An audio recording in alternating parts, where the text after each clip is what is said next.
सो भाई काफ़ी लोग मेरे से पूछ रहे थे कि 18 जैन को जो एलन का मेजर्स है 11th का जिसमें कंप्लीट सिलेबस आ रहा है उसको आप कैसे प्रिपेयर कर रहे हो, कहाँ से क्वेश्चन सॉल्व कर रहे हो, कहाँ से क्वेश्चन नहीं सॉल्व कर रहे हो, किस टीचर के वन शॉट्स देख रहे हो, क्या करने वाले हो।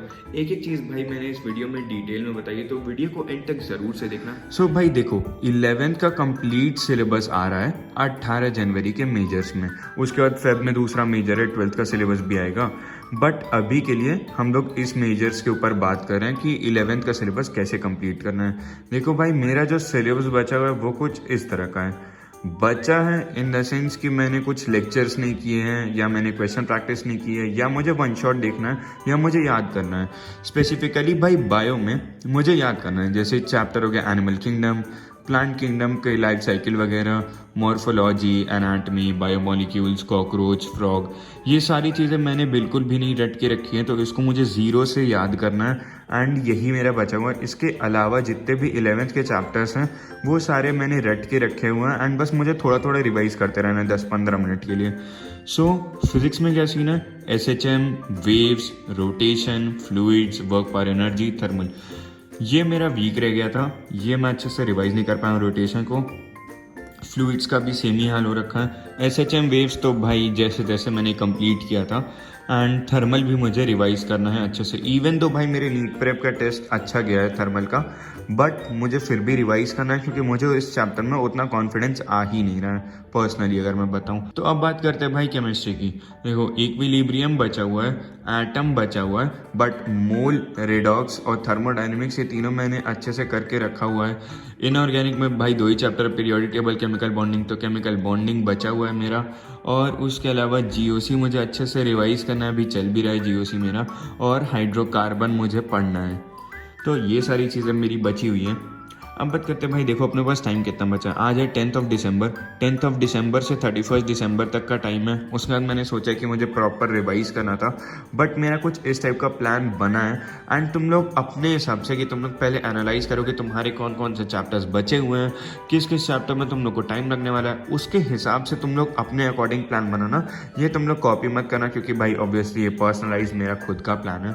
सो भाई फॉर एग्जांपल यहाँ पे मैंने एनिमल किंगडम से स्टार्ट किया है, तो ऐसे एक मेरा रटने वाला चैप्टर चलता रहेगा। ये तो बड़ा चैप्टर है, तो फॉर अ वीक मैं इसको ले रहा हूँ, बट ऐसे ही करते करते जैसे पहले एनिमल किंगडम हो गया, फिर प्लांट किंगडम है, फिर उसके बाद मॉर्फोलॉजी है, बाद में एनाटमी है, ऐसे करके एक एक चैप्टर चलता रहेगा।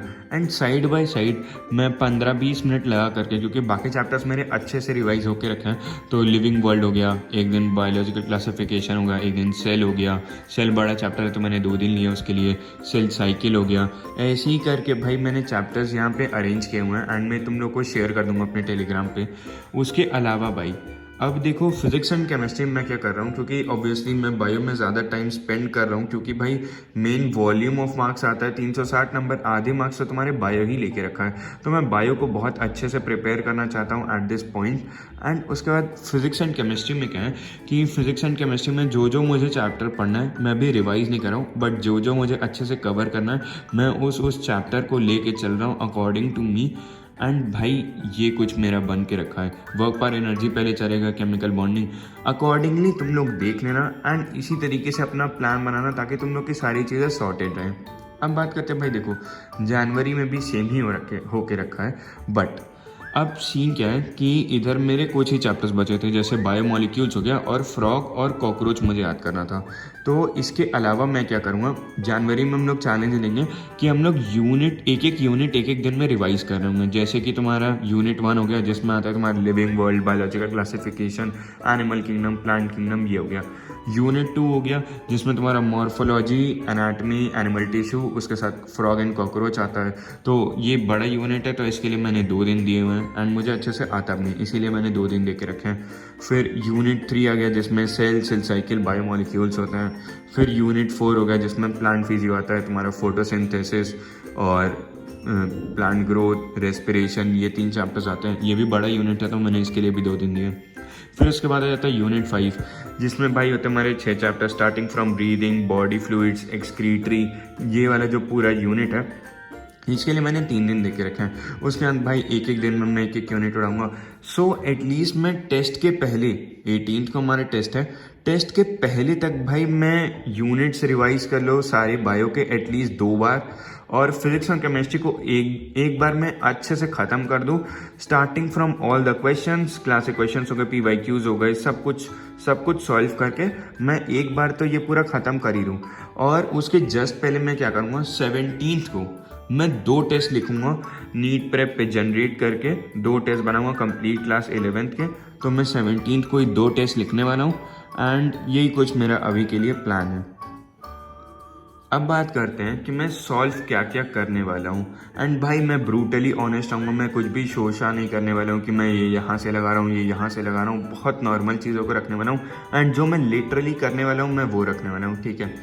सो बेसिक स्टेप्स में आता क्या क्या है, जेईई मेंस और नीट के PYQs भाई सबको ही पता है कि एग्ज़ाम में आते रहते हैं एंड रिपीट होने के चांसेस नीट में तो बहुत ही ज़्यादा होते हैं। तो PYQs मैं कहाँ से सॉल्व करने वाला हूँ। सो भाई मैं यूज़ करने वाला हूँ ओसवाल की 38 ईयर्स PYQ बुक को, जो कि चैप्टर वाइज टॉपिक वाइज है एंड हर चैप्टर में जितने भी टॉपिक्स हैं उसके हिसाब से यहाँ पे टॉपिक वाइज PYQs दिए हुए हैं। एंड ये काफ़ी अच्छी बुक है भाई, इसमें आंसर की के साथ साथ तुम्हें प्रॉपर डिटेल्ड एक्सप्लेनेशन भी दिया हुआ है। सो अगर तुम लोग को बाय करना हो तो डिस्क्रिप्शन में लिंक है, उधर से तुम लोग बाय करके मेरा कोड लगा सकते हो देव10 फॉर एक्स्ट्रा 10% डिस्काउंट। सब बात करते हैं भाई PYQs तो हो गए कि PYQs कहाँ से मैं लगा रहा हूँ एंड मैं कहाँ से रिकमेंड करूँगा लगाने के लिए। अब नेक्स्ट स्टेप क्या है, क्लास के क्वेश्चंस को लगाना। भाई तुम कहीं से भी पढ़ रहे हो, बीट MR sir, Salim sir, Amit sir, Sudhanshu sir, किसी से भी पढ़ रहे हो, बट उनके क्लास के क्वेश्चंस एक बार वापस से ज़रूर से लगा लेना। They are very helpful and exam में आने के सबसे ज़्यादा चांसेस क्लास क्वेश्चंस के ही होते हैं, तभी टीचर्स मैक्सिमम चीज़ें क्लास क्वेश्चंस में ही लेने का ट्राई करते हैं। और भाई थर्ड स्टेप क्या रहेगा, बायो में क्या क्या चीज़ें मैं एक्स्ट्रा करने वाला हूँ। देखो मैं कट्टर शीट सॉल्व करूँगा गुरु माँ की, और बॉटनी के लिए स्पेसिफिकली मैं नीट प्रेप यूज़ करने वाला हूँ। जूलॉजी के लिए मैं नहीं यूज़ करूँगा, जूलॉजी में सिर्फ कट्टर शीट में सॉल्व करने वाला हूँ और क्लासिक क्वेश्चंस और PYQs। फिजिक्स में मैं क्या करने वाला हूँ, फिजिक्स में मैं HCV के साथ साथ NCERT करने वाला हूँ, क्योंकि मैं एक बार फिर से जब क्लास क्वेश्चंस लगा लूँगा तो मैं दोबारा से नहीं लगाने वाला हूँ ऑब्वियसली, क्योंकि अब मैं बहुत बार क्लास क्वेश्चंस को लगा चुका हूँ हर क्लास में बैठे बैठे। तो मैं सोच रहा हूँ कि एक्स्ट्रा में मैं HCV को उठाऊँगा। और केमिस्ट्री में भाई मैं अगेन NCERT लगाने वाला हूँ और क्लासिक क्वेश्चंस को दोबारा से लगाने वाला हूँ, क्योंकि भाई केमिस्ट्री मेरी बहुत ज़्यादा वीक है, तो मैं अपने बेसिक्स को ही स्ट्रॉन्ग करने पर टाइम लगाने वाला हूँ। इसीलिए मैं क्लासिक क्वेश्चंस को फिर से सॉल्व करूँगा। एक बार यहाँ पे तो मैं सॉल्व कर ही रहा हूँ, PYQs के बाद मैं फिर से सॉल्व करूँगा। सो अब बात करते हैं कि भाई तुम्हें चीज़ों को रिवाइज कहाँ से करना है, ठीक है। There are 3 ways. तुम या तो वन शॉट देख सकते हो, या तो तुम क्लास नोट से डायरेक्टली रिवाइज कर सकते हो, and the third thing is short notes. अगर कोई तुम्हारा चैप्टर बहुत अच्छे से प्रिपेयर्ड हो तो तुम लोग अपने शॉर्ट नोट्स बना करके उसी से रिवाइज कर सकते हो। एंड भाई 18 जैन तक जितने भी 11th के चैप्टर्स हैं उनके शॉर्ट नोट्स मैं धीरे धीरे करके प्रोवाइड कर दूंगा। उसके साथ भाई क्लास नोट्स में तुम लोग या तो SKC बुक यूज़ करोगे या तो खुद से बनाओगे, मेडीजी यूज़ करोगे। जो भी तुम लोग बुक यूज़ कर रहे हो उसके थ्रू तुम लोग डायरेक्टली भी रिवाइज कर सकते हो, जो भी चैप्टर तुम्हारा रह गया हो रिवाइज करने के लिए। और बायो के लिए भाई सिर्फ NCERT यूज़ करना एंड नोट्स में जो एक्स्ट्रा पॉइंट है उसको NCERT में लिख लेना। अब वन शॉट की बात करें भाई तो मंजिल सीरीज़ के हर एक वन शॉट काफ़ी तगड़े लेवल का होकर रखा है। सो मैं रिकमेंड करूँगा कि तुम लोग को अगर वन शॉट देखना ही हो तो मंजिल सीरीज़ का वन शॉट देख लेना। एंड अब मैं तुम लोग को PW के जेईई वाला चैनल पे दिखा भी दे रहा हूँ कि कहाँ पे तुम्हें ये वन शॉट्स मिलेंगे। So this is the PW का जेईई वाला चैनल। एंड अब तुम आओगे प्लेलिस्ट वाले सेक्शन में तो तुम्हें यहाँ पे मंजिल के सारे वन शॉट मिल जाएंगे। ऑर्गेनिक को भाई मैं वन शॉट से पढ़ना नहीं सजेस्ट करूँगा, बट अगर तुम्हें ये देखो फैजल सर के यहाँ पे भी वन शॉट आ गया। सो फैजल सर का बहुत लोग पूछ रहे थे कि वन शॉट आप कहाँ से करते हो, तो मैं इस सीरीज़ से कर रहा हूँ एंड ये काफ़ी अच्छे वन शॉट्स होते हैं एंड मैं सॉल्यूशंस अभी इधर से पढ़ भी रहा हूँ। तो तुम लोग यहाँ से देख सकते हो पीरियोडिक टेबल एंड ये सब इनऑर्गेनिक भी वन शॉट से कर सकते हो। एंड मैथ्स ये फिजिक्स में मैथ्स कह रहा हूँ, बेसिक मैथ्स देख करके वो कह दिया। फिजिक्स में भाई तुम लोग यहाँ से कर सकते हो। देखो सलीम सर और NKC सर के वन शॉट चल रहे हैं एंड NKC सर के भी वन शॉट काफ़ी अच्छा है, तो तुम लोग यहाँ से भी कंप्लीट कर सकते हो, या अगर तुम्हें रिवाइज करना हो तो रिवाइज कर सकते हो।